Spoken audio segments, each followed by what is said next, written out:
కందుకూరు టీడీపీలో నెలకొన్న అసంతృప్తిని అధిష్టానం చల్లబరుస్తోంది. దీనికోసం రంగంలోకి దిగిన వేమిరెడ్డి ప్రభాకర్ రెడ్డి ఆయా నేతలతో సమావేశమయ్యారు. అందులో భాగంగా దివి శివరాంకి ఇంటూరి నాగేశ్వరరావు బహిరంగ క్షమాపణ చెప్పారు.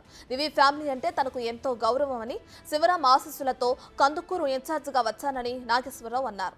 దివి కుటుంబాన్ని తాను ఏమీ అనలేదని, వారి మనసు నొప్పించుంటే క్షమాపణలు కోరుతున్నారని అన్నారు. నామినేషన్ కార్యక్రమాన్ని జయప్రదం చేసిన వారికి ధన్యవాదాలు చెప్పిన ఇంటూరు సొంత మేనిఫెస్టో ద్వారా కందుకూరు అభివృద్ధి చేస్తానని హామీ ఇచ్చారు. ఇక ప్రస్తుతం పార్టీలో ఎలాంటి విభేదాలు లేవని వేమిరెడ్డి ప్రకటించారు. నామినేషన్ తో పాటే ఇక్కడ ఉండే పరిస్థితుల్ని కరెక్ట్ చేసుకోవాలా, పార్టీ ముందుకు పోవాలంటే ఇక్కడ 3 ఇళ్ళు పెత్తనం నడుస్తుంది. ఆ 3 ఇళ్ళని ఒక ఇల్లు చేయాలని వచ్చాను నేను. నామినేషన్ కింద వస్తున్నాను.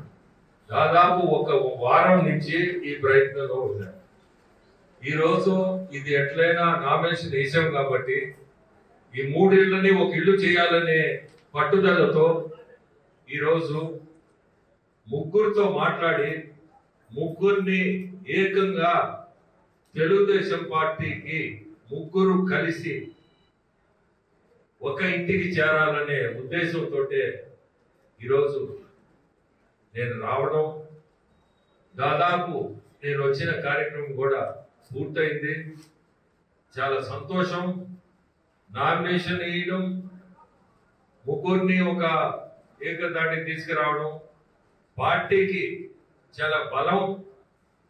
ముగ్గురు కలిసారంటే ఖచ్చితంగా తెలుగుదేశం పార్టీ గెలుపు ఊహించని మెజారిటీతో తెలుగుదేశం గెలుస్తుందని కూడా నేను